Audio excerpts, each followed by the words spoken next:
Greetings to you all in the precious name of our Lord and Savior Jesus Christ. കർത്താവായ യേശു ക്രിസ്തു നാമത്തിൽ എല്ലാവർക്കും ഞങ്ങളുടെ സ്നേഹവന്ദനം. This is how actually James starts his chapter saying greetings. ഇങ്ങനെയാണ് വാസ്തവത്തിൽ യാക്കോബിന്റെ ലേഖനം ആരംഭിക്കുന്നത്.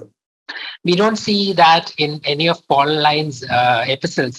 He starts with the grace of the Lord Jesus Christ and has different thing, but he doesn't use the word greet. But it's a very usual term that we use greetings when we start a push or when we talk to someone.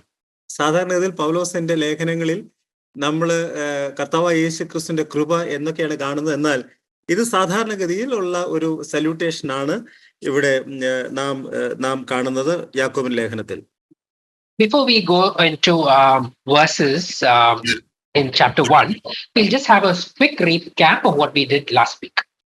നമ്മൾ ഒന്നാം അധ്യായത്തിലേക്ക് പോകുന്നതിന് മുമ്പായി കഴിഞ്ഞ പ്രാവശ്യം നമ്മൾ പഠിച്ചതിനെ കുറിച്ച് വളരെ വേഗം ഒന്ന് ഓടിച്ച് നോക്കാം എന്ന് ആഗ്രഹിക്കുക. We saw that this happened during a time where there was a persecution in the early part of the church. ആദ്യ സഭയുടെ ആദിമ കാലഘട്ടത്തിൽ ഒരു പീഡന കാലഘട്ടത്തിലാണ് ഈ ലേഖനം എഴുതപ്പെട്ടത്. We also saw that there was a dispersion where people went to other parts, went out to Jerusalem, went to other parts, into Asia Minor and other parts. That is where they were dispersed, and James is writing to these 12 tribes who were dispersed in throughout Asia and other areas. ഏഷ്യയിലും മറ്റു സ്ഥലങ്ങളിലേക്കും ചെതറിപ്പോയിരിക്കുന്നതായിരിക്കുന്ന 12 ഗോത്രങ്ങൾക്കാണ് ഈ യാക്കോബ് ഈ ലേഖനം എഴുതുന്നത്. We also saw that though it is James, the actual name, as you see in Malayalam, is Jacob. What is in Jacob, we say in Malayalam. അതെ, നമ്മൾ ഇംഗ്ലീഷിൽ ജെയിംസ് എന്നാണ് കാണുന്നതെങ്കിലും മലയാളത്തിൽ യാക്കോബ് അതാണ് അതിന്റെ ശരിയായ പദം. This is written around 45 to 48 AD. We saw the timeline and different events. So this is written around 45th to 48 AD. ഇത് ക്രിസ്തുവർഷം 45-നും 48-നും ഇടയിലാണ് ഈ ലേഖനം എഴുതപ്പെട്ടത്. This is one of the first books written in the New Testament, but it was one of the last books that were added to the canon in the Bible. ഇത് ആദ്യം എഴുതപ്പെട്ടതായിരിക്കുന്ന ലേഖനമാണ് എന്ന് വന്നാലും വാസ്തവത്തിൽ പുതിയ നിയമത്തിൽ ഏറ്റവും അവസാനം ദൈവശ്വാസീയമായി ചേർക്കപ്പെട്ടതായിരിക്കുന്ന പുസ്തകമാണ് യാക്കോബിന്റെ ലേഖനം. We saw that the reason because there are certain seemingly differences in what the way that James is talking about salvation is by works and not by faith. ചില വ്യത്യാസങ്ങൾ അപ്പോസ്തലൻ പൗലോസിന്റെ ലേഖനങ്ങളുമായിട്ട് ഇതിനുണ്ട്.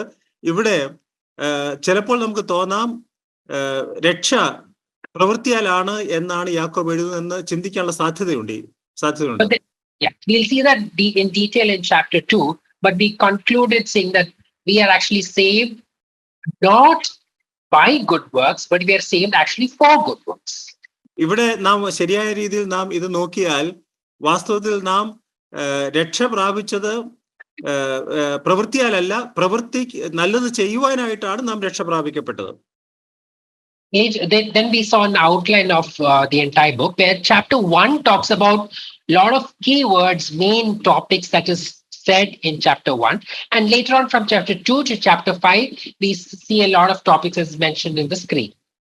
നമുക്ക് ഒന്നാം അധ്യായത്തിൽ ചില വാക്കുകൾ കാണുവാനായിട്ട് കഴിയും. രണ്ടാം അധ്യായം മുതൽ നാം ഈ സ്ക്രീനിൽ കാണുന്നത് പോലെ പല കാര്യങ്ങൾ അവിടെ ആ അധ്യായങ്ങൾ നമുക്ക് കാണുവാനായിട്ട് സാധിക്കും. But the main thing in chapter 1 was all about life is hard because they were going to a persecution. The church is facing a lot of issues there.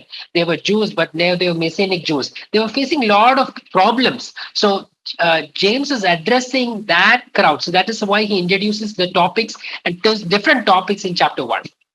ഒന്നാം അധ്യായത്തിൽ വിവിധമായിരിക്കുന്ന കാര്യങ്ങളാണ് യാക്കോബ് രേഖപ്പെടുത്തിയിരിക്കുന്നത്. കാരണം ഇത് വളരെ പ്രത്യേകമായിരിക്കും സാഹചര്യത്തിലൂടെ കടന്നു പോകുന്നതായിരിക്കും. യഹൂദൻ അവര് മഷിഹാനിക് യഹൂദന്മാർ എന്ന് പറയത്തക്കവണ്ണം യഹൂദന്മാരുമായിട്ടോ അല്ലെങ്കിൽ ജാതികളുമായിട്ടോ ബന്ധം കൂടാൻ സാധിക്കാത്തതായിരിക്കുന്ന ഒരു ജനസമൂഹത്തിനാണ് ഈ ലേഖനം എഴുതുന്നത്.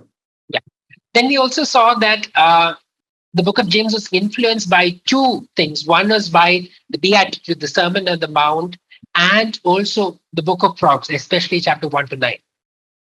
ഈ ലേഖനം രണ്ട് പ്രത്യേകമായിരിക്കുന്ന കാര്യങ്ങളിൽ ഈ ലേഖനം വളരെയധികം ഇൻഫ്ലുവൻസ് ചെയ്തു എന്ന് കാണാൻ കഴിയും. ഒന്ന് ഗിരിപ്രഭാഷണം, രണ്ട് സദൃശ്യവാക്യങ്ങൾ അതിൽ 1 മുതൽ 9 വരെയുള്ളതായിരിക്കുന്ന അധ്യായങ്ങൾ പ്രത്യേകിച്ച്.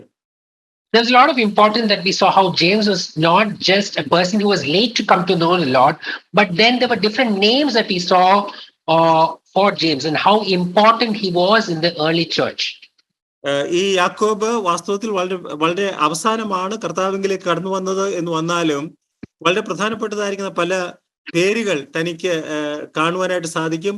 വാസ്തവത്തിൽ അവിടെയുള്ളതായിരിക്കുന്ന സഭയിൽ വളരെ പ്രധാനപ്പെട്ടതായ വ്യക്തിയായിരുന്നു യാക്കോബ്.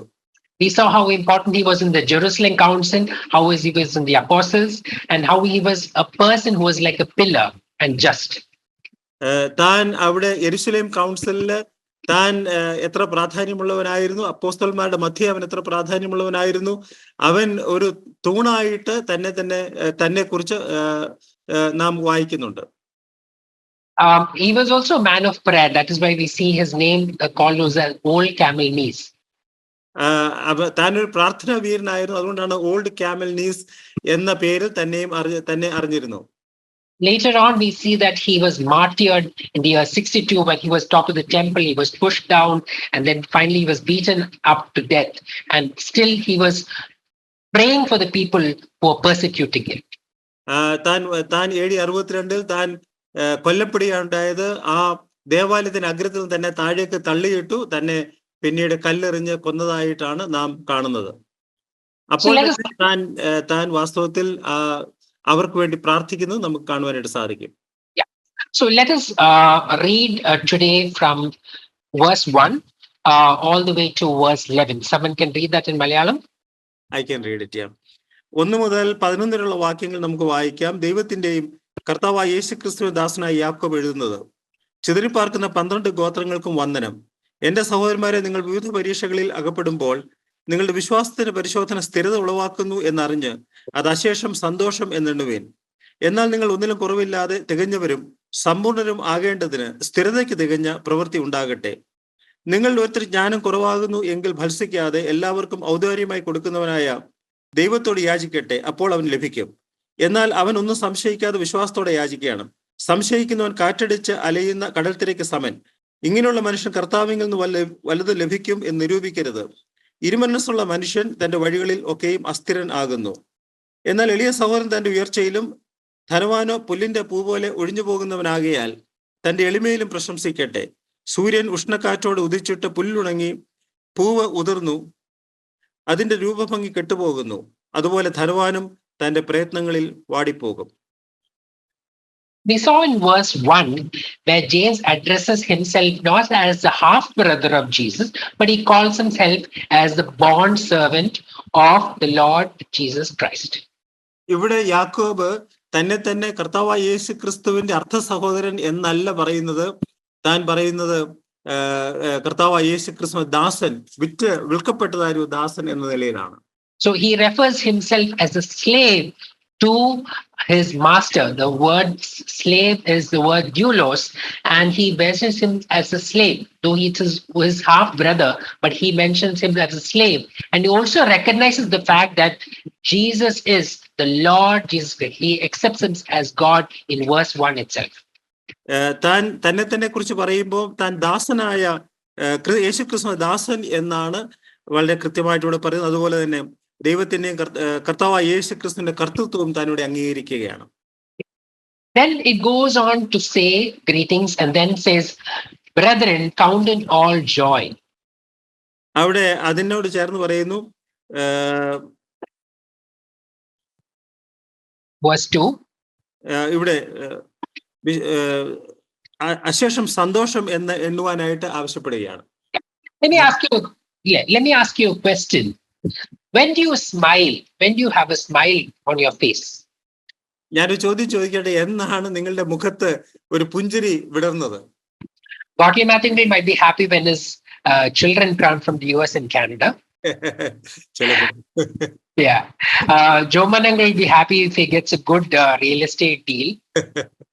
We are all happy at certain points of time. If it's our birthday, probably we are happy. നാം ഒക്കെ വിവിധമായിരിക്കുന്ന സമയങ്ങളിൽ ചിലപ്പോൾ വളരെ സന്തോഷം ഉള്ളവരായി തീരാറുണ്ട്. Yeah. But actually, especially for a birthday, we say happy birthday. നാം സാധാരണ ബർത്ത്ഡേക്ക് ഹാപ്പി ബർത്ത്ഡേ എന്ന് പറയും. Or for the anniversary, we say happy anniversary. Happy anniversary എന്നൊക്കെ നമ്മൾ വിഷ് ചെയ്യും. But often, what happens in our lives is happiness, not joyfulness. വാസ്തവത്തിൽ നമ്മുടെ ജീവിതത്തിൽ സംഭവിക്കുന്നത് ഹാപ്പിനെസ് ആണ്, സന്തോഷമാണ്, ജോയ് അല്ല. Yeah. So, what is the difference between being happy and being joyful? എന്താണ് ഈ രണ്ട് വാക്ക് ഹാപ്പി ആൻഡ് ജോയ്ഫുൾ ഈ വാക്ക് തമ്മിലുള്ള വ്യത്യാസം? Happy is always related to a happening because it's always depending on a particular event. If that event happens, I'm happy. If not, my happiness goes. So it's always dependent on a particular event. Happy എന്ന വാക്ക് ഏതെങ്കിലും ഒരു പ്രത്യേകമായിരിക്കുന്ന സന്ദർഭത്തിൽ ഒരു സംഭവമായിട്ട് ബന്ധപ്പെട്ട് ആ സംഭവം നാം ആഗ്രഹിക്കുന്ന രീതിയിൽ സംഭവിച്ചാൽ നമുക്ക് സന്തോഷമുണ്ടാകും. അതിനാണ് ഹാപ്പി എന്ന് പറയുക. Here, James does not say to be happy, but he says to be joyful. Joyful is a more extended type. It does not depend on the circumstance. It does not depend on what is happening, but it is an extended situation of being content and being. It's being content and happy, like not happy, but be joyful. ഇവിടെ യാക്കോബ് joyful എന്ന വാക്കാണ് രേഖപ്പെടുത്തുന്ന. സന്തോഷം എന്ന വാക്ക്, അതിന്റെ അർത്ഥം സന്തോഷം എന്ന് മലയാളത്തിൽ തർജ്ജമ ചെയ്തിരിക്കുന്ന വാക്ക്, അതിന്റെ അർത്ഥം സാഹചര്യങ്ങൾ എന്തായിരുന്നാലും, അത് എങ്ങനെയുള്ള സാഹചര്യമായിരുന്നാലും ആ സാഹചര്യത്തിൽ നാം സന്തോഷം ഉള്ളവരായി തീരുക എന്നുള്ളതാണ്. Today we sang the song Count Your Blessings. നാം ഇന്ന് രാവിലെ നിങ്ങളുടെ ബ്ലെസ്സിങ്സ് നമ്മൾ എണ്ണാനായിട്ട് നാം ആ പാട്ട് നാം പാടുകയുണ്ടായി. The first says when you are count your blessings, and it says when upon life's billow. ജീവിതത്തിന്റെ I'll explain. Yeah, it says life's billow, and does not says life's pillow. The word billow is actually a situation when there is a smoke, there is something that is not certain. So that is what is called as life's billow. But what we are comfortable is when we have a pillow and we are much more comfortable. That is what we enjoy. നമ്മുടെ ജീവിതത്തിലെ അനുഗ്രഹങ്ങൾ നാം എണ്ണണം. എപ്പോഴാണ് എന്ന് ചോദിച്ചാൽ, എപ്പോഴും നമുക്ക് വളരെ അനുകൂലമായിരിക്കുന്ന സാഹചര്യങ്ങൾ വരുമ്പോൾ മാത്രമല്ല, പ്രതികൂലമായിരിക്കുന്ന സാഹചര്യങ്ങളിൽ നാം നമ്മുടെ അനുഗ്രഹങ്ങൾ നാം എണ്ണണം. The whole song, if you see the words of the song that we sang now, was all about turmoil, about tempters, about waves, the situations where it was not favorable, but still the writer says, count your many blessings. ഈ പാട്ട് സംഗീതം നമ്മൾ ആകമാനം നോക്കിയാൽ നമ്മുടെ ജീവിതത്തിൽ സംഭവിക്കുന്നതായിരിക്കുന്ന വലിയ വലിയ പ്രശ്നങ്ങൾ, പക്ഷെ അവിടെ പാട്ടുകാരൻ പറയണം അതിന്റെ മധ്യത്തിലും നാം നമ്മുടെ അനുഗ്രഹങ്ങൾ നാം എണ്ണണം. We often are happy or we are generally joyful when things are going well, but not when things are against us. നാം സാധാരണഗതിയിൽ നമുക്ക് കാര്യങ്ങളൊക്കെ അനുകൂലമായി പോകുമ്പോഴാണ് നാം സന്തോഷിക്കാറുള്ളത്. നമുക്ക് പ്രതികൂലമാകുമ്പോൾ നാം സാധാരണ സന്തോഷിക്കാറില്ല. Yeah. Verse 12 in James chapter 1 is talking about, we'll not go to that today, but there it says, when you go through all of this and he talks about trials, he finally says, blessed is the man who endures all of this. 12ാം വാക്യത്തിൽ പരീക്ഷ സഹിക്കുന്ന മനുഷ്യൻ ഭാഗ്യവാൻ എന്ന് നാം വായിക്കുന്നു. So what is this all about? ഇത് എന്താണ് ഇതൊക്കെ, ഈ കാര്യങ്ങളൊക്കെ ഇവിടെ നാം കാണുന്ന കാര്യങ്ങൾ? Here it talks about trials. ഇവിടെ നാം പരീക്ഷയെ കുറിച്ചാണ് നാം കാണുന്നത്. What are these trials? എന്താണ് ഈ പരീക്ഷ? First of all, James says that to greet this way. He says count, but in a way he's doing a play of words. He says greetings, and he says when he says count, he actually says greet these trials, welcome these trials with joy. ഇവിടെ വാക്കുകളുടെ ഒരു വ്യത്യസ്തമായ നിലയിലാണ് താൻ രേഖപ്പെടുത്തിയിരിക്കുന്നത്. വാസ്തവത്തിൽ ഇങ്ങനെയുള്ള വിവിധമായിരിക്കുന്ന പരീക്ഷകളെ നാം അതിനെ ഗ്രീറ്റ് ചെയ്യണം എന്നാണ് ഇവിടെ കാണുന്നത്. അതിനെ നാം അഭിമുഖീകരിക്കണം. In Malayalam, you will see for all these words, the word is used as parisha, but in English, you will see different words are being used. It's testing, it's trials, it's temptation. But all these words, the root word is actually the same. ഇംഗ്ലീഷിൽ വിവിധമായിരിക്കുന്ന വാക്കുകളാണ് ഈ പരീക്ഷ എന്ന വാക്കിനെ ഉപയോഗിച്ചിരിക്കുന്നത്. പക്ഷേ വാസ്തവത്തിൽ അതിന്റെ മൂല വാക്ക് നമ്മൾ നോക്കിയാൽ അത് ഒന്ന് തന്നെയാണ്. Yeah. So the word is parasmos, where it means it. The meaning of the word is depending on the context. അവിടെ ആ വാക്ക് പരാസിമോസ് എന്ന വാക്ക് അതിന്റെ അർത്ഥം സാഹചര്യങ്ങൾക്കനുസരിച്ചാണ് ഉപയോഗിക്കുന്നത്. So in verse 2 to verse 11, when he used the word parasmos, he actually means testing. അവിടെ 1 മുതൽ 11 വരെയുള്ള വാക്യങ്ങളിൽ ഈ വാക്ക് പരാസിമോസ് എന്ന വാക്ക് ഉപയോഗിക്കുമ്പോൾ പരീക്ഷ എന്ന അർത്ഥത്തിലാണ് നാം കാണുന്നത്. Is a testing or trial. പരീക്ഷകൾ അല്ലെങ്കിൽ it's all the same. Yeah, but in from verse 12 onwards, if you see in English, the word is used as temptation. എന്നാൽ 12ാം വാക്യം മുതൽ നമ്മൾ കാണുമ്പോൾ ടെംപ്റ്റേഷൻ എന്ന വാക്കാണ് അവിടെ കാണുന്നത്. Temptation. Yeah, we'll go to that more detail, but just for you to understand it very clearly, test is something that is brought by God. വാസ്തവത്തിൽ പരീക്ഷ എന്ന് പറയുന്നത് വാസ്തവത്തിൽ ദൈവം നമുക്ക് നൽകുന്നതായിരിക്കുന്ന വിവിധമായ സാഹചര്യങ്ങളാണ്. But temptation is something that is brought by Satan. എന്നാൽ temptation, നമ്മളെ പരീക്ഷിക്കുക എന്ന ആ നിലയിലുള്ള ടെംപ്റ്റേഷൻ എന്ന വാക്ക് അത് സാത്താനാണ് കൊണ്ടുവരുന്നത്. Both can happen in the same situation. അത് ഒരേ സാഹചര്യത്തിൽ നിന്ന് രണ്ടും സംഭവിക്കാൻ സാധ്യതയുണ്ട്. If you see in the beginning of Jesus' ministry, when he was after his baptism, he went to the wilderness. We see there the Spirit of the Lord led him to the wilderness. നമ്മള് കർത്താവായ യേശു ക്രിസ്തുവിന്റെ സ്നാനത്തിന് ശേഷം തന്നെ പരിശുദ്ധാത്മാവ് മരുഭൂമിയിലേക്ക് തന്നെ പരീക്ഷിക്കുവാനായിട്ട് കൊണ്ടുപോയതായി നാം വായിക്കുന്നു. So we see that testing is permitted by God or is passed through the hands of God. എന്നാൽ അവിടെ പരീക്ഷ എന്ന് പറയുന്ന കർത്താവിനെ സംബന്ധിച്ചിടത്തോളം വാസ്തവത്തിൽ ദൈവത്തിന്റെ കരങ്ങളിലൂടെയാണ് അത് കടന്നുപോയത്. But finally it was tempted by Satan. എന്നാൽ വാസ്തവത്തിൽ കർത്താവിനെ പരീക്ഷിച്ചത് സാത്താനാണ്. We'll see that more detail next week when we go into temptations and we'll read that. അങ്ങനെ ടെംപ്റ്റേഷൻ എന്ന വാക്ക് നമ്മൾ അടുത്ത ആഴ്ച ശ്രദ്ധിക്കുമ്പോൾ നമുക്ക് അത് കൂടുതലായിട്ട് പഠിക്കുവാനായിട്ട് സാധിക്കും. Yeah. So, but the verse there, if you see in verse 2, it says, whenever you face trials of many kinds. രണ്ടാം വാക്യത്തിൽ നിങ്ങൾ വിവിധ പരീക്ഷകൾ അകപ്പെടുമ്പോൾ. Yeah. So it says whenever. So it's more like a surprise test. You never know when it is coming, but you know it can come at any point of time. അത് എപ്പോഴാണ് സംഭവിക്കുന്നത് നമുക്ക് അറിഞ്ഞുകൂടാ, പക്ഷേ ഏതെങ്കിലും ഒരു സമയത്ത് നമുക്ക് സംഭവിക്കാൻ സാധ്യതയുണ്ട്. So it is sure. It says that count it all joy when you fall into temptations, but it is sure it is happening. So whenever it happens, whenever the surprise test comes, be ready for that. നാം അങ്ങനെയുള്ള പരീക്ഷയിൽ സന്തോഷിക്കണം, പക്ഷെ അത് എപ്പോഴാണ് സംഭവിക്കുന്നത് എന്ന് നമുക്ക് അറിഞ്ഞുകൂടാ. പക്ഷെ ഒരു കാര്യം നമുക്ക് തീർച്ചയാണ്, അങ്ങനെയുള്ള സാഹചര്യങ്ങളിലൂടെ നാം കടന്നു പോകും. Yeah. Then it says there are many trials. There are numerous trials.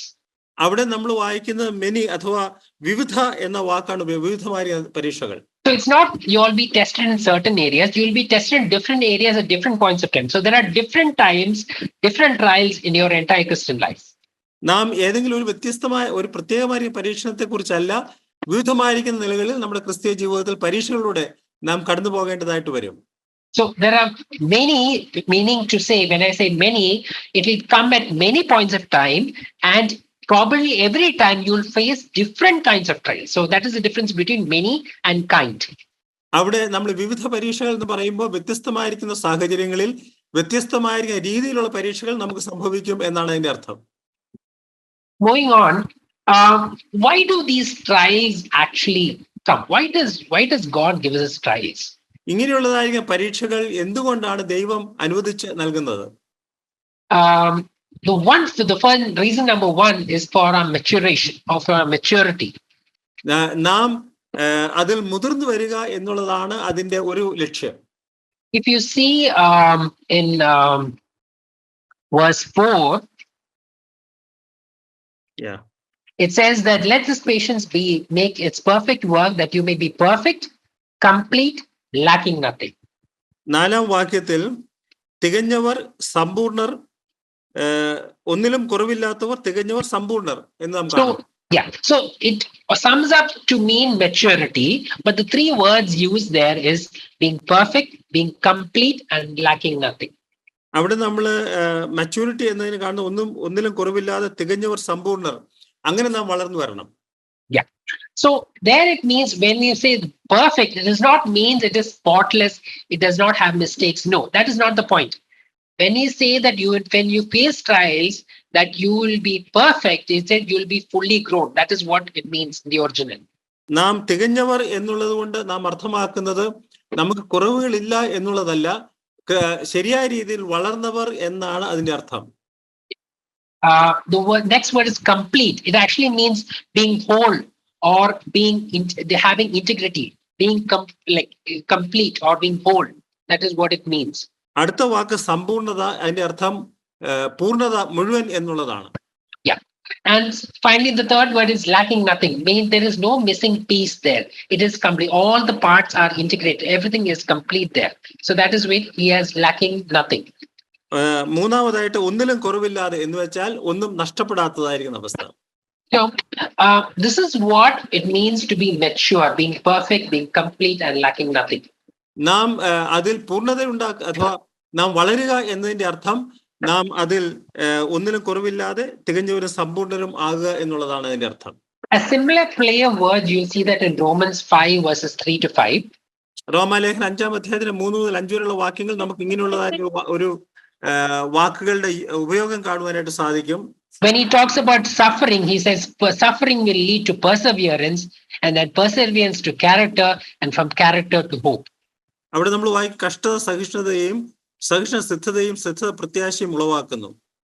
So that is how trials happen, so that you're mature, so that from the suffering you'll develop perseverance, from the perseverance character, and from character you'll develop hope. അങ്ങനെയാണ് കഷ്ടത സഹിഷ്ണുതയും, സഹിഷ്ണുസിദ്ധതയും, സിദ്ധത പ്രത്യാശയും ഉളവാക്കും. So as Paul was writing this Romans, there's another context where Romans, he's talking about trials. When Paul is talking about trials in 2 Corinthians chapter 1 verse 8 to 9. 2 കൊരിന്ത്യർ 1-ാം അധ്യായത്തിന്റെ 8-9 വാക്യങ്ങൾ അവിടെ വേറൊരു രീതിയിൽ, വേറൊരു സാഹചര്യത്തിലാണ് അപ്പോസ്തലൻ അവിടെ കഷ്ടതയെക്കുറിച്ച് പറയുന്നത്. Read that. സഹോദരന്മാരെ, ആസിയയിൽ ഞങ്ങൾക്കുണ്ടായ കഷ്ടം നിങ്ങൾ അറിയാതിരിപ്പാൻ ഞങ്ങൾക്ക് മനസ്സില്ല. ജീവനോടിരിക്കുമോ എന്ന് നിരാശ തോന്നുമാറ് ഞങ്ങൾ ശക്തിക്ക് മീതെ അത്യന്തം ഭാരപ്പെട്ടു. അതെ, ഞങ്ങളിലെല്ലാം മരിച്ചവരെ ഉയർപ്പിക്കുന്ന ദൈവത്തിൽ തന്നെ ആശ്രയിപ്പാൻ തക്കവണ്ണം ഞങ്ങൾ മരിക്കും എന്ന് ഉള്ളിൽ നിർണയിക്കേണ്ടി വന്നു.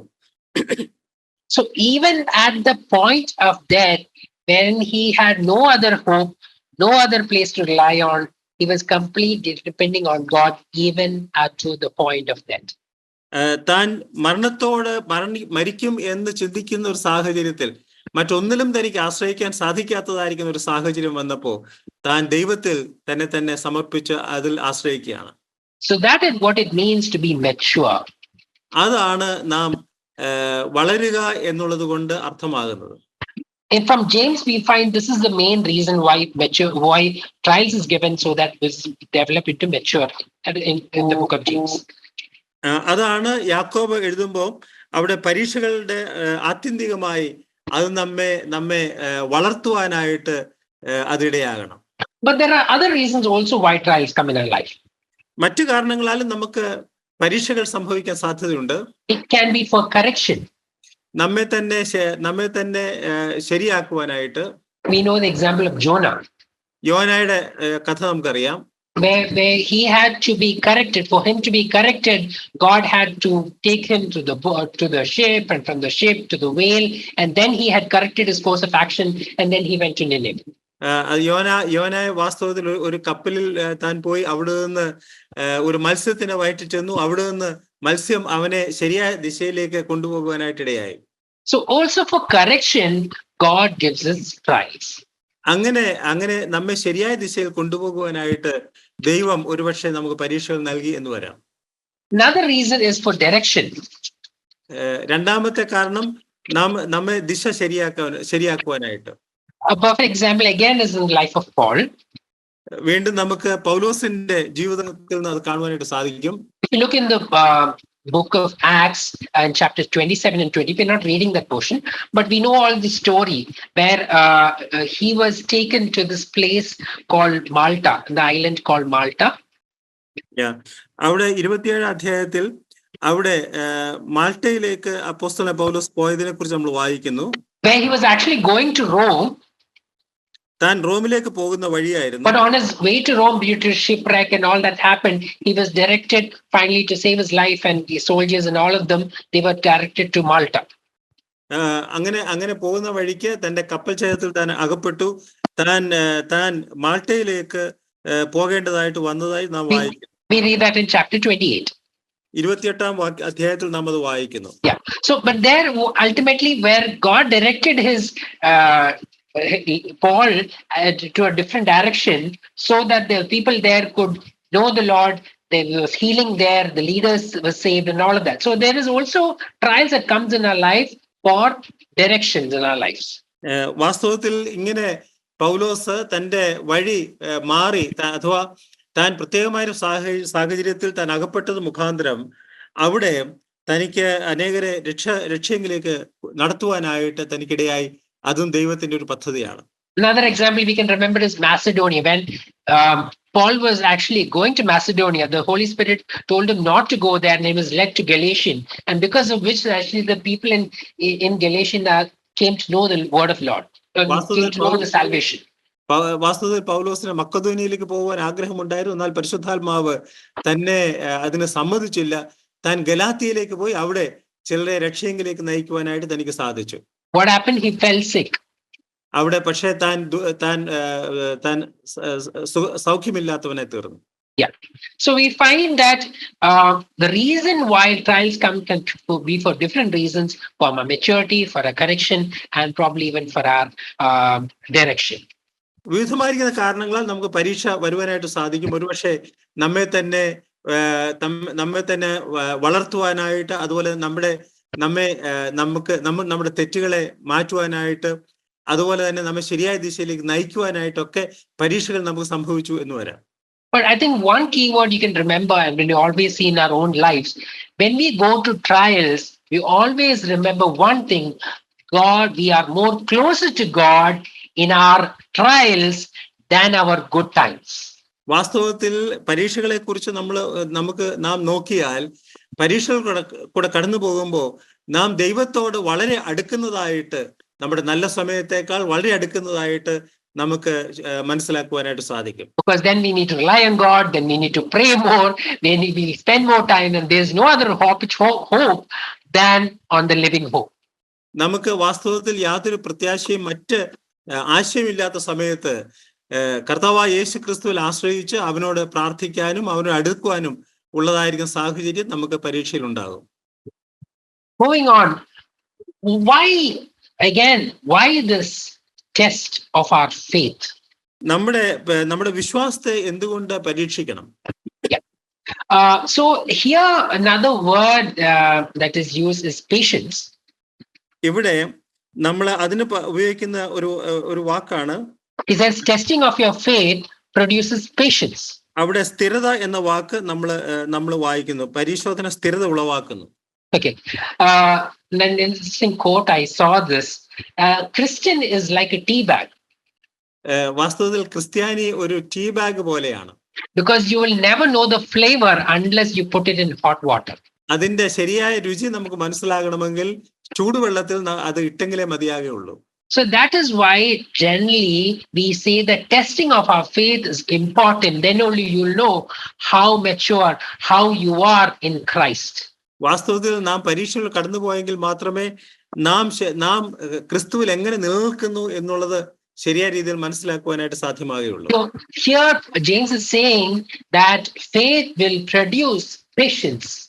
അവിടെ യാക്കോബ് പറയുന്നു, അവിടെ പരിശോധന സ്ഥിരത ഉളവാക്കുന്നു. So the word patience, another word in English is endurance. അവിടെ അതിന്റെ വേറൊരു വാക്കാണ് സ്ഥിരത എന്നുള്ളത്. Here it means what it means by the word patience. It's not just to sit and patiently wait, to sit calm. No, it is the meaning of the word is to remain under. There is a heavy load, but you are remaining under that heavy load. Remain under. That is the meaning of the word patience. ഇവിടെ സ്ഥിരത എന്ന വാക്കിന്റെ അർത്ഥം നാം എന്തിന്റെയെങ്കിലും താഴെ അതിൽ തന്നെ ആയിരിക്കുന്നതായിരിക്കുന്ന ഒരു അവസ്ഥ എന്നുള്ളതാണ്. So it is not being just calm and quiet to be in a very calm situation. That is not what it means. Rather, it means being under a load. ഏതെങ്കിലും ഒരു കാര്യത്തിൽ നാം അങ്ങനെ വളരെ സുഖമായിട്ടിരിക്കുന്ന ഒരു അവസ്ഥയെക്കുറിച്ചല്ല, ഒരു വലിയ ഭാരത്തിന്റെ താഴെ നാം ആയിരിക്കുന്നതിനെ കുറിച്ചാണ് ഇവിടെ രേഖപ്പെടുത്തിയിരിക്കുന്നത്. It's often also mentioned when you talk about endurance. I mentioned this earlier also. It's like going for a marathon race. വാസ്തവത്തിൽ നാം സ്ഥിരത എന്ന് പറയുന്നത് ഒരു മാരത്തൺ നമ്മൾ ഓടുവാനായിട്ട് പോകുന്നത് പോലെയാണ്. You say probably around 1,000 people at least run for a marathon. ഒരുപക്ഷെ 1000 പേര് മാരത്തൺ ഓടുന്നതായിട്ട് നമുക്ക് കാണാനായിട്ട് ചിലപ്പോൾ സാധിക്കും. But all these 1,000 people know they will not reach first. ഈ 1000 പേർക്കും അറിയാം ഒരുപക്ഷെ അവർ ആദ്യം എത്തുവാനായിട്ട് സാധ്യതയില്ല. Because the chances are very low, but their all aim is to endure and to complete that race. എന്നാൽ അവരെല്ലാവരും സ്ഥിരതയോടെ ആ ഓട്ടം ഓടുകയാണ്. കാര്യം അവർക്കറിയാമെങ്കിലും ഒരുപക്ഷെ അവരതിനുവേണ്ടി പ്രയത്നിക്കുകയാണ്. Here it is not rather a competition, but rather, as we see, as Paul even writes, it is an endurance to complete your race. ഇവിടെ വാസ്തവത്തിൽ ഇവിടെ ഒരു കോമ്പറ്റീഷൻ അല്ല. ഇവിടെ നമ്മുടെ ഓട്ടം സ്ഥിരതയോടെ ഓടി അത് തീർക്കുക എന്നുള്ളതാണ്. Another word used is word steadfast. വേണമെങ്കിൽ അതിന്റെ വേറൊരു വാക്കാണ് steadfast എന്നുള്ളത്. We see that this trials or this testing of faith has happened numerous times in the Old Testament. പഴയ നിയമത്തിൽ അനേക സ്ഥലങ്ങളിൽ ഇങ്ങനെയുള്ളതായിരിക്കുന്ന വിവിധമായ പരിശോധനകൾ അത് സംഭവിച്ചതായിട്ട് നമുക്കറിയാം. The man of faith, Abraham, we see in Genesis 22 when he was going to sacrifice Isaac. He said God was doing this to test the faith of Abraham. ഉൽപ്പത്തി പുസ്തകം 22-ാം അധ്യായത്തിൽ അബ്രഹാം തന്റെ മകനെ യാഗം കഴിപ്പാനായിട്ട് കൊണ്ടുപോകുവാൻ ദൈവം അബ്രഹാമിനോട് പറഞ്ഞത് അബ്രഹാമിന്റെ വിശ്വാസത്തെ പരിശോധിക്കുവാനായിട്ടാണ്. Also we see when the children of Israel were led through the wilderness in Deuteronomy 8, it says God did this. God led them to the wilderness to test what their heart was, how they were aligned to God. What is the heart conditions? That is why God tested. ഇസ്രായേലിനെ ദൈവം മരുഭൂമിയിലൂടെ കടത്തിവിട്ടത് അവരുടെ ഹൃദയം എങ്ങനെ ആയിരിക്കുന്നു എന്ന് അവരെ പരിശോധിക്കുവാനായിട്ടാണ്. So is it that God needs to test us to know how we are? അതിന്റെ അർത്ഥം ദൈവത്തിന് നമ്മെ പരിശോധിച്ചെങ്കിൽ മാത്രമേ നാം എങ്ങനെയുള്ളവരാണ് എന്ന് മനസ്സിലാക്കാനായിട്ട് സാധ്യമാകുകയുള്ളൂ എന്നുള്ളതാണ്. No. It is actually for us to know how we are, how is our faith. It is not for God to know, but it's God is showing us how we stand, how we are in the faith. That is why we are getting it. Not for God to know, but for us and for the others to know how we are strong in the faith.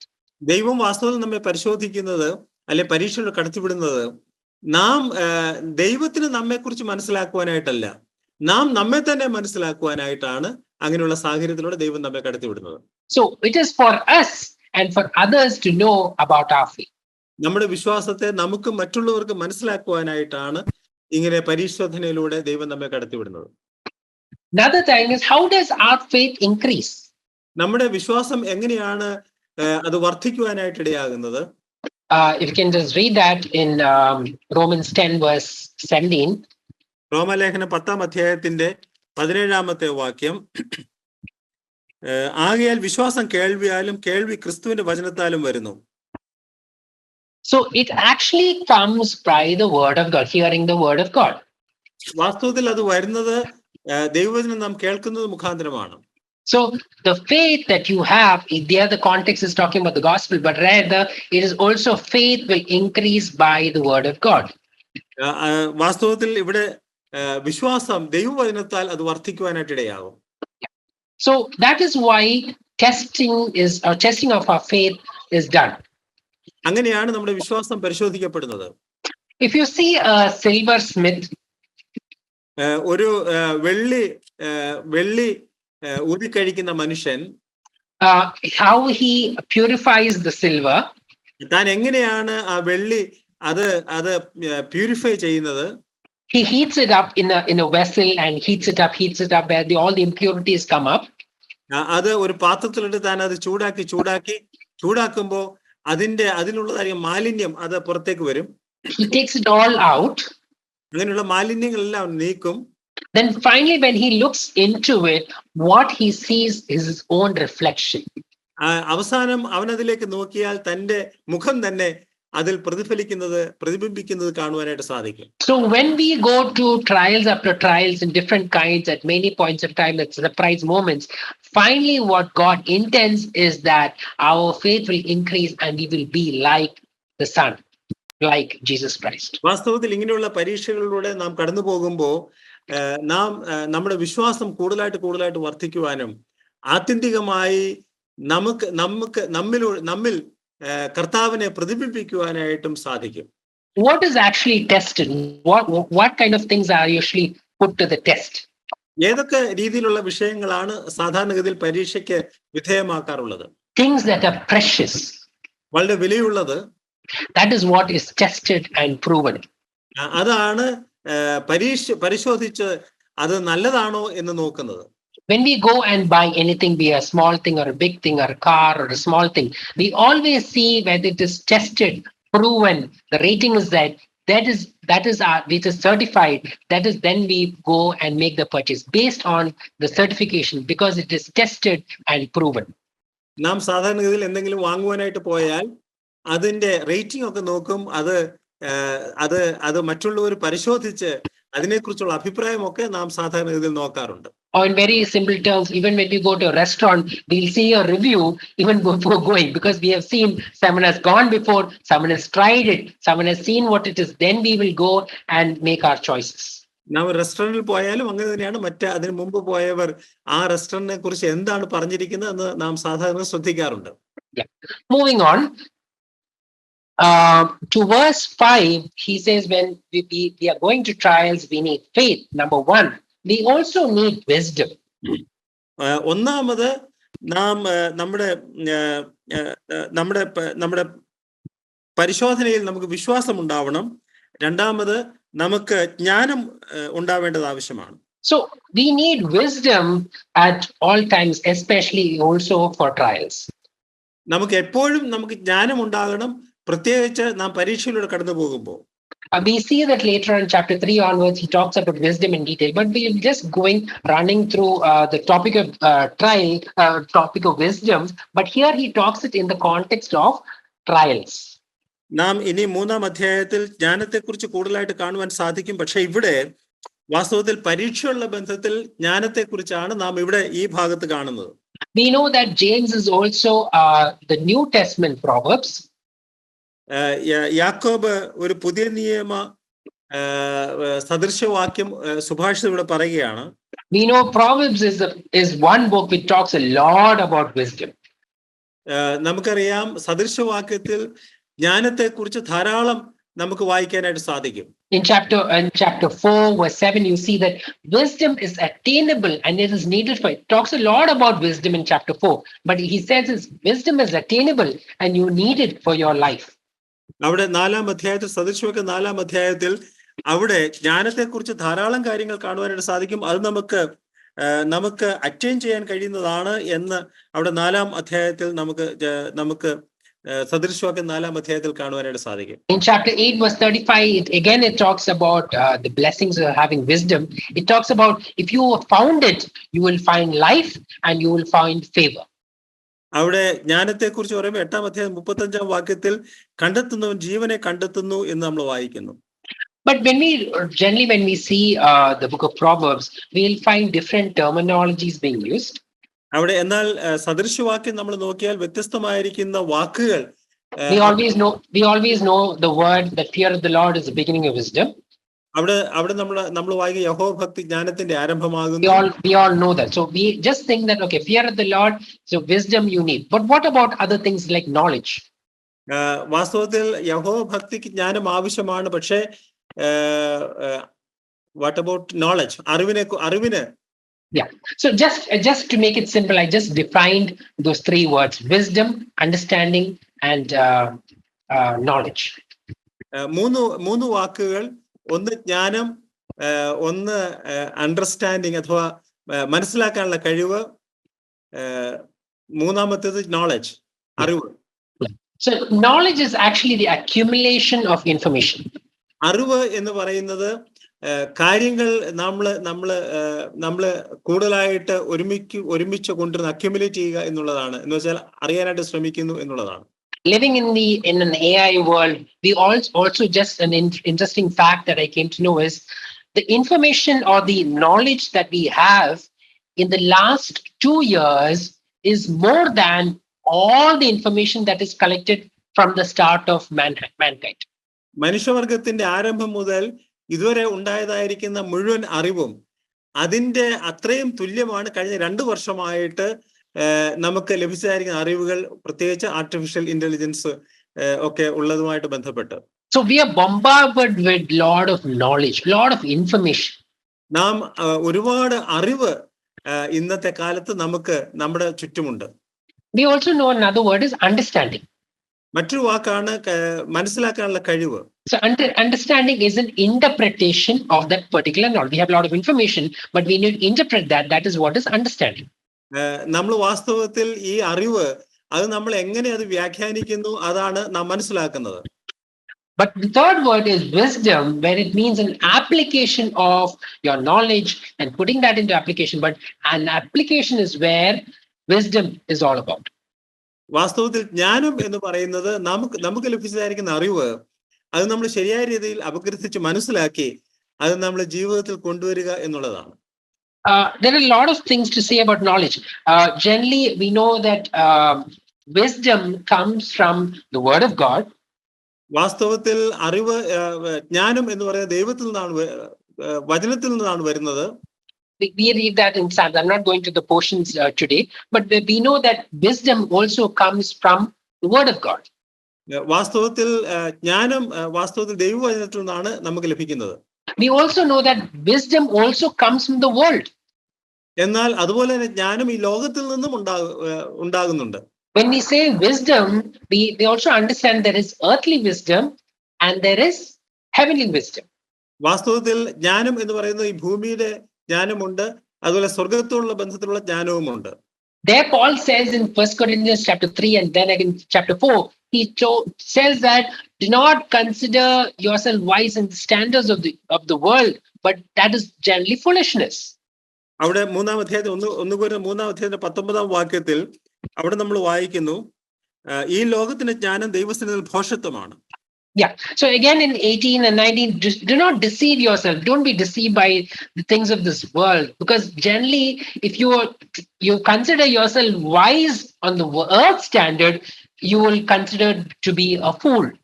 അവിടെ 18-ാം വാക്യത്തിൽ ആരും തന്നെ വഞ്ചിക്കരുത്, ഈ ലോകത്തിൽ ജ്ഞാനി എന്ന് നിങ്ങൾക്ക് തോന്നിയാൽ വാസ്തവത്തിൽ അവൻ ഭോഷനായി തീരണം. Yeah. So for you to be wise, you might be considered a fool in the world. വാസ്തവത്തിൽ നാം നമ്മെ തന്നെ ജ്ഞാനിയാണ് എന്ന് ചിന്തിക്കുന്നെങ്കിൽ ലോകപരമായിട്ട് നാം ഭോഷനായി തീരേണ്ടതാണ്. I said wisdom comes by the word and wisdom also can come from the world. നാം ചിന്തിച്ചത് വാസ്തവത്തിൽ ദൈവവചനത്തിൽ നിന്ന് നമുക്ക് ജ്ഞാനം ലഭിക്കും, അതുപോലെ ഈ ലോകത്തിൽ നിന്നും നമുക്ക് ജ്ഞാനം ലഭിക്കാനായിട്ട് ഇടയാകും. In Proverbs 6, Solomon is saying that look to the ants and understand, you sluggard, consider their ways and be wise. അവിടെ ഉറുമ്പിനോടുള്ള ബന്ധത്തിൽ അവിടെ ശലോമോൻ പറയുന്നു, ഉറുമ്പിനെ നോക്കി നാം പഠിക്കാനായിട്ട്. Again in Proverbs 13, it's like follow the wise so that you can also become wise. നാം വാസ്തവത്തിൽ ജ്ഞാനികളെ പിന്തുടരുക, അത് മുഖാന്തരം നാമും ജ്ഞാനികളായി തീരും. So there are different ways how you can be wise. But when we say wisdom, it does not talk about earthly wisdom, but we're talking about heavenly wisdom. സാധാരണ നമുക്ക് വിവിധമായ നിലയിൽ ജ്ഞാനികളാകുവാനായിട്ട് സാധിക്കും. പക്ഷേ നമ്മെ സംബന്ധിച്ച് നാം ജ്ഞാനി എന്ന് പറയുമ്പോൾ അത് ലോകത്തിന്റെ ജ്ഞാനമല്ല, സ്വർഗത്തിലെ ജ്ഞാനമാണ് അതുകൊണ്ട് അർത്ഥമാകുന്നത്. So wisdom is given to whom who ask. വാസ്തവത്തിൽ ജ്ഞാനം അത് ആവശ്യപ്പെടുന്നവർക്കാണ് അത് കൊടുക്കുന്നത്. And here James is saying it is given to all. ഇവിടെ യാക്കോബ് പറയുന്നു അതെല്ലാവർക്കും കൊടുത്തിരിക്കുന്നു. So you need to ask. If you ask, it will be given to all. അവിടെ നാം വായിക്കുന്നത് നിങ്ങൾ ദൈവത്തോട് യാചിച്ചാൽ നമുക്ക് ലഭിക്കും എന്നുള്ളതാണ്. And he says it is given generously or liberally. അവിടെ നാം ഔദാര്യമായി കൊടുക്കുന്നു എന്ന് നമ്മൾ കാണുന്നു. So there is no dearth. God will give to all and he will give you generously, but you need to ask. നാം ആവശ്യപ്പെട്ടാൽ ദൈവത്തിന്റെ സന്നിധിയിൽ അതിന് പഞ്ഞമൊന്നുമില്ല, ധാരാളമായിട്ട് സമൃദ്ധിയായിട്ട് ഔദാര്യമായി താൻ അത് നൽകും എന്നുള്ളതാണ്. And also without reproach. അതുപോലെ തന്നെ സംശയിക്കാതെ വേണം നാം ചോദിക്കാനായിട്ട്. So when he says without reproach, God will not scold you. You asked me for wisdom yesterday. Why are you asking wisdom again? That is not what it means. God will give you generously, and God will not question you when you ask for wisdom. അവിടെ നാം വായിക്കുന്നു ദൈവം ഭത്സിക്കത്തില്ല. കാര്യം ഇന്നലെ ചോദിച്ചല്ല വീണ്ടും നീ ചോദിക്കുന്നു എന്നൊന്നും ദൈവം നമ്മോട് ചോദിക്കുകയില്ല. When we go probably ask our father for money, we ask him yesterday, then we go and ask him next day. He said, what about the money I gave you yesterday? He will ask you, but he will not be that generous. But when it comes to God, when you see in Colossians 2, we see that Jesus is the treasure of all wisdom. So Jesus, God, who is the treasure of wisdom, will give you all and will give it generously and will give it to you without reproach. കർത്താവായ യേശു ക്രിസ്തുവിന്റെ കയ്യിൽ ജ്ഞാനം അത് ധാരാളമായിട്ടുണ്ട്. അവൻ അത് നാം ചോദിക്കുന്നവർക്ക് അവൻ ധാരാളമായിട്ട് ഔദാര്യമായി അവൻ നൽകുന്നു എന്നുള്ളതാണ്. Then it moves on to the next topic. After wisdom, it talks about prayer. പിന്നീട് അതിനുശേഷം ജ്ഞാനം കഴിഞ്ഞിട്ട് താൻ പ്രാർത്ഥന എന്ന വിഷയത്തിലേക്ക് വരികയാണ്. We talk about prayer in chapter 5. 5-ാം അധ്യായത്തിൽ വീണ്ടും നമുക്ക് പ്രാർത്ഥന കാണുവാനായിട്ട് സാധിക്കും. But when he talks about ask of God in verse 5, it means about talking in prayer. എന്നാൽ 5-ാം വാക്യത്തിൽ നാം ദൈവത്തോട് യാചിക്കണം എന്ന് പറയുമ്പോൾ അവിടെ പ്രാർത്ഥനയെ കുറിച്ചാണ് യാക്കോബ് രേഖപ്പെടുത്തിയിരിക്കുന്നത്. In verse 6 it says again ask in faith with no doubting. 6-ാം വാക്യത്തിൽ സംശയിക്കാതെ വിശ്വാസത്തോടെ യാചിക്കണം. When we doubt, we understand that doubt is the opposite of faith. വാസ്തവത്തിൽ സംശയിക്കുക എന്ന് പറയുന്നത് വിശ്വാസത്തിന്റെ നേരെ എതിർ പദമാണ്. Because faith is something that you see with the eyes of faith. Because you don't see it in your naked eye. That is when you start doubting. നാം വാസ്തവത്തിൽ വിശ്വസിക്കുക എന്ന് പറയുന്നത് കാണാത്ത കാര്യങ്ങളാണ്. എന്നാൽ അതിൽ അവിശ്വസിക്കുമ്പോഴാണ് നാം സംശയാലുക്കളായി തീരുന്നത്. So James is saying here that you need to ask in faith without doubting and should not be like the wave of the sea. ഇവിടെ 6-ാം വാക്യത്തിൽ വിശ്വാസത്തോടെ യാചിക്കണം. സംശയിക്കുന്നവൻ കാറ്റടിച്ച് അലയുന്ന കടൽത്തിരയ്ക്ക് സമൻ. Generally, you see a lot of social media when they invite you to a particular event to this thing. Generally, in the olden times, you say either you're coming or you're not coming.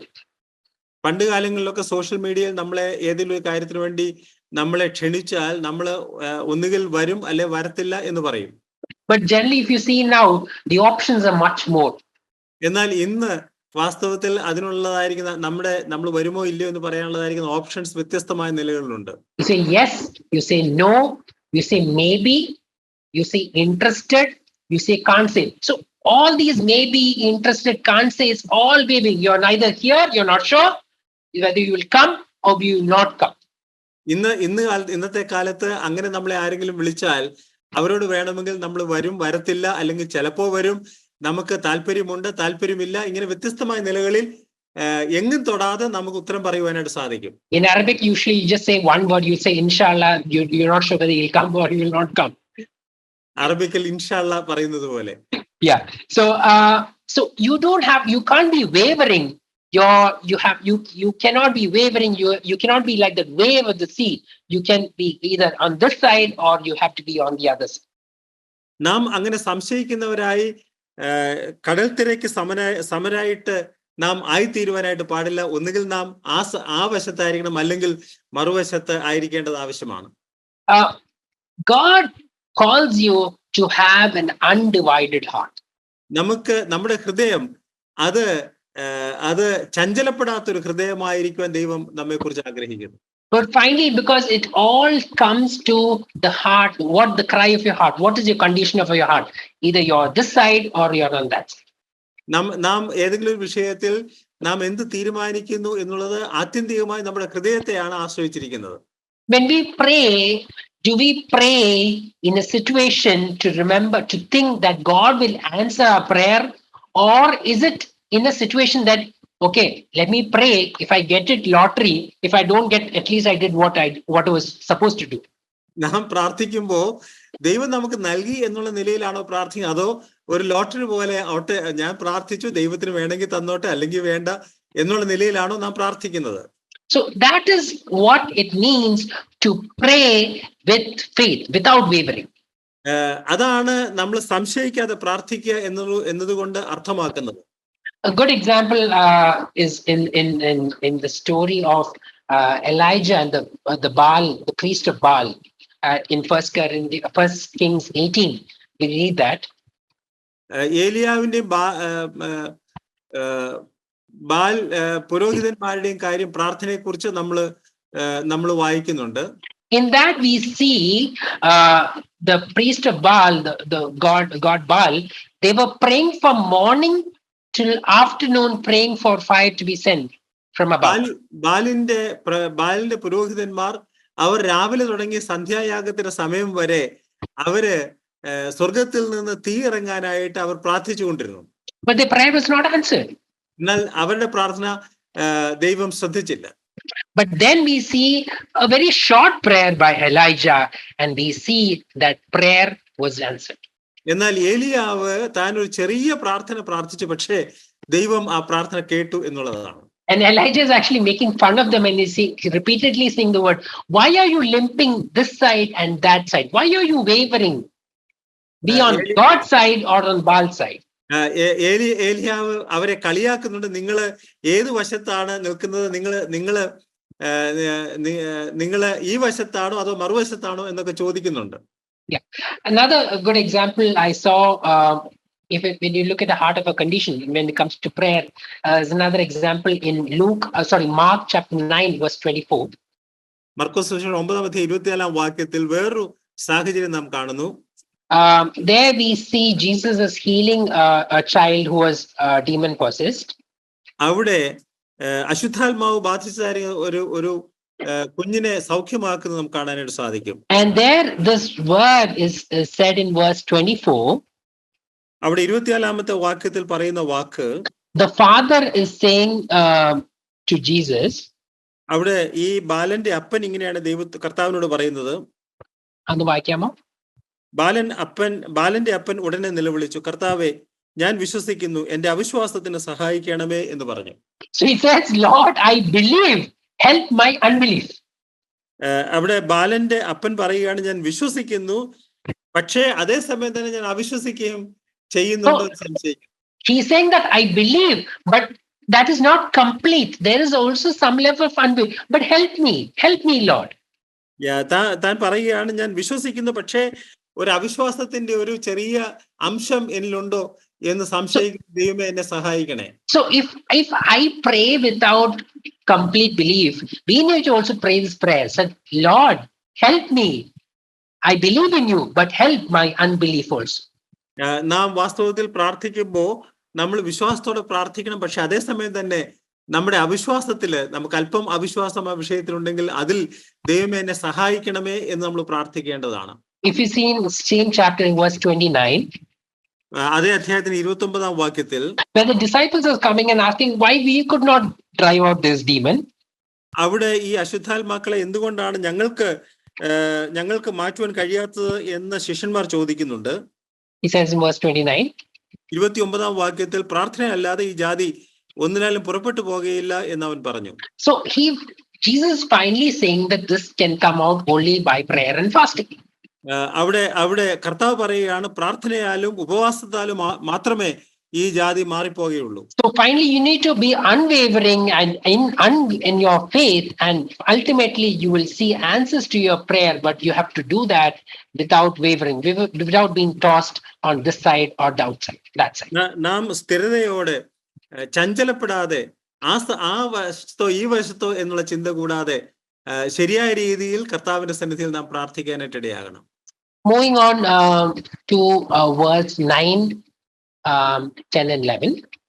9, 10, 11 വാക്യം. എന്നാൽ എളിയ സഹോദരൻ തന്റെ ഉയർച്ചയിലും ധനവാന പുല്ലിന്റെ പൂ പോലെ ഒഴിഞ്ഞു പോകുന്നവനാകിയാൽ തന്റെ എളിമയിലും പ്രശംസിക്കട്ടെ. സൂര്യൻ ഉഷ്ണക്കാറ്റോടെ ഉദിച്ചിട്ട് പുല്ലുണങ്ങി പൂവുതിർന്നു അതിന് രൂപഭംഗി കെട്ടുപോകുന്നു, അതുപോലെ ധനവാനും തന്റെ പ്രയത്നത്തിൽ വാടിപ്പോകും. So here it's talking about the status, like your trials will come where you need to have faith. Your faith will be tested. You need to have wisdom. You need to pray, and finally you will be tested when it comes to your riches, on whether you are rich or whether you are poor. നമ്മെ വ്യത്യസ്തമായ നിലയിൽ നമ്മെ പരിശോധിക്കും. അവസാനമായിട്ട് നാം ധനവാനോ ദരിദ്രനോ എന്ന നിലയിൽ നമ്മെ പരിശോധിക്കാൻ സാധ്യതയുണ്ട്. So there the Jews, the new Christians, a large group were tested because they were poor, because they were scattered in different parts. So many of them were poor, but at the same time many of them were rich also. They were self-sufficient. ആ സമയത്ത് വാസ്തവത്തിൽ ഈ കർത്താവിലേക്ക് വന്ന യഹൂദന്മാരിൽ മിക്കവാറും എല്ലാവരും തന്നെ അവര് ധനവാന്മാരായിരുന്നില്ല, പാവങ്ങളായിരുന്നു, പാവപ്പെട്ടവരായിരുന്നു. പക്ഷേ അതിൽ തന്നെ ചിലരൊക്കെ അല്പം ധനമുള്ളവരും ഉണ്ടായിരുന്നു. So what James is saying here, to those who are poor, God will lift you up.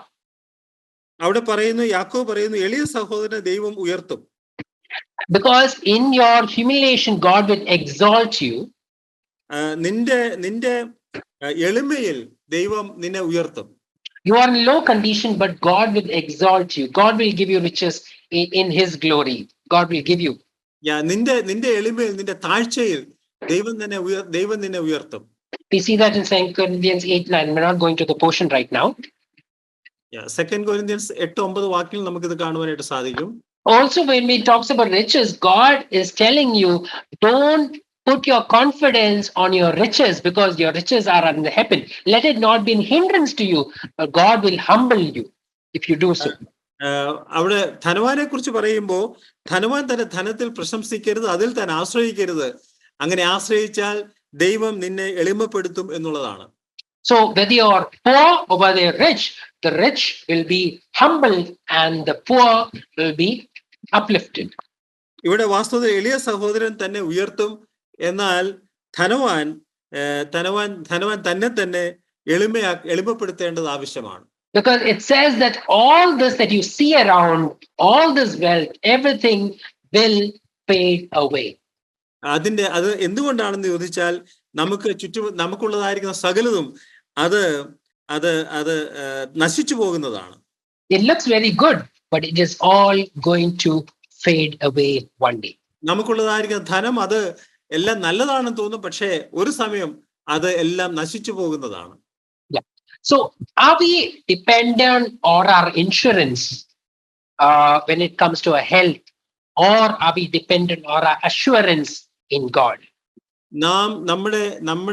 നാം ഇൻഷുറൻസ് നമുക്ക് അതിലാണോ അതോ ദൈവത്തിലാണോ നാം ആശ്രയിക്കുന്നത്? The young and the old, both of them take PSC tests. ചെറുപ്പക്കാരും അല്പം പ്രായമുള്ളവരും PSC ടെസ്റ്റ് എഴുതും. For the young ones, they do a PSC test to get a job in a government job. ചെറുപ്പക്കാര് PSC test എഴുതുന്നത് അത് ഒരു government ജോലി കിട്ടാനായിട്ടാണ്. But the elderly do a PSC test when it's regarding their pressure, cholesterol, and their sugar. PSC test. Pressure, sugar, and cholesterol. Okay. എന്നാ പ്രായമുള്ളവര് PSC test ചെയ്തത് pressure, sugar and cholesterol ചെയ്യാനായിട്ട്, എന്ന് വെച്ചാൽ അതിന്റെ ഷോർട്ട് ഫോം ആണ് PSC. Yeah. So generally what happens in our lives, our trials are things that disturbs us are different. Probably the younger ones, it's their jobs. It's for the elder one, it's their health. So different things that test us and brings us down, whether they're rich or whether they're poor. നമ്മൾ ധനവാന്മാരായാലും നമ്മൾ ദരിദ്രരായാലും നാം ഏത് സാഹചര്യത്തിലായാലും വ്യത്യസ്തമായിരിക്കുന്ന നിലയിൽ ആണ് നാം പരീക്ഷയിലൂടെ കടന്നു പോകുന്നത്. But let us always remember that we need to trust God. He has to be our assurance. We need to trust on him. എന്നാൽ ഏത് സാഹചര്യത്തിൽ നമ്മൾ കർത്താവിൽ ആശ്രയിക്കണം. അവനാണ് നമ്മുടെ assurance. There was very old, in the 18th century, a very famous, one of the biggest billionaire in the US. His name was J.D. Rockefeller. J.D. Rockefeller എന്ന് പറയുന്നതായിരിക്കുന്ന വലിയ ഒരു ധനവാൻ അമേരിക്കയിൽ ഉണ്ടായിരുന്നു 18ാം നൂറ്റാണ്ടിൽ. So when he reached his first the first millionaire, the media asked him, what will make you happy? താൻ ഒരു million അഥവാ $10,00,000 സമ്പാദിച്ചപ്പോ ആൾക്കാർ മീഡിയ ചോദിച്ചു, നിന്നെ ഏത് കാര്യമാണ് നിന്നെ സന്തോഷവാനാക്കുന്നത്? Or in other words, with how much will you be satisfied?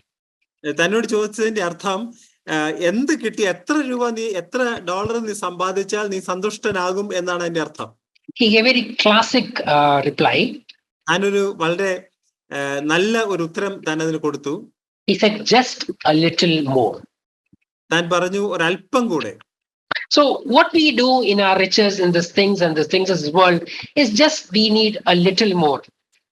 നമ്മുടെ ഈ ജീവിതത്തിൽ, ഈ ലോകത്തോടുള്ള ബന്ധത്തിൽ നാം എപ്പോഴും നമ്മുടെ ധനത്തോടുള്ള ബന്ധത്തിൽ ഒരല്പം കൂടെ എന്ന ചിന്താഗതിയാണ് നാം സാധാരണ പുലർത്താറുള്ളത്.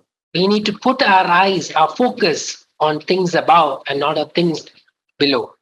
എന്നാൽ നാം വാസ്തവത്തിൽ ഉയരത്തിലുള്ളത് വേണം നാം അന്വേഷിക്കാൻ, താഴെയുള്ളതല്ല. Let me go to the application for this portion that we read today. നാം ഇന്ന് വായിച്ചതായിരിക്കുന്ന ഈ ഭാഗത്തിന്റെ ആപ്ലിക്കേഷനിലേക്ക് നമുക്ക് കടന്നു വരാം. Think to yourself, am I seeking to be happy or am I seeking to be joyful? നാം നമ്മത്തെ കുറിച്ച് തന്നെ ചിന്തിക്കുക. നാം ഹാപ്പി ആയിട്ടിരിക്കാനാണോ അതോ ജോയ്ഫുൾ ആയിട്ടിരിക്കാനാണോ നാം ആഗ്രഹിക്കുന്നത്? How do I see trials in my own life? എന്റെ ജീവിതത്തിൽ പരിശോധനകളെ ഞാൻ എങ്ങനെയാണ് കാണുന്നത്? Do I see it as troubles? അത് പ്രയാസമായിട്ടാണോ? Or do I count it as joy? അതോ അത് നമുക്ക് സന്തോഷത്തിന് മുഖാന്തരമാണ് എന്ന് ചിന്തിക്കുന്നുവോ? There's a very interesting thing I read, and it said this: when a person was going through trials, the person said, "What should I pray for?" ഒരു മനുഷ്യൻ താൻ കഷ്ടതയിലൂടെ കടന്നു പോയപ്പോ താൻ ഇങ്ങനെ ചോദിച്ചു, ഞാൻ എന്തിനു വേണ്ടിയാണ് പ്രാർത്ഥിക്കേണ്ടത്? He said, God, give me wisdom so that I will understand what you need to teach me through this particular trial that I'm going through.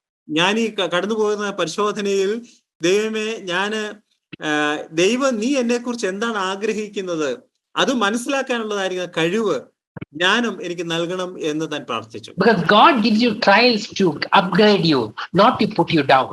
He wants to upgrade you. He wants to put you to the next class. That is why he gives you trials.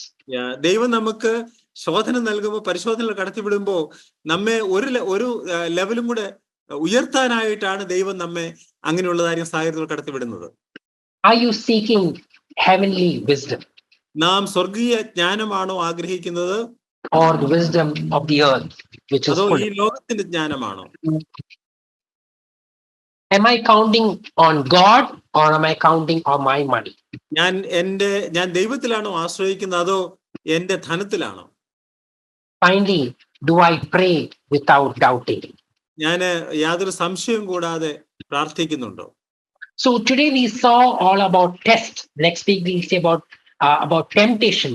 But finally, we should always remember that test will bring testimonies in our own lives.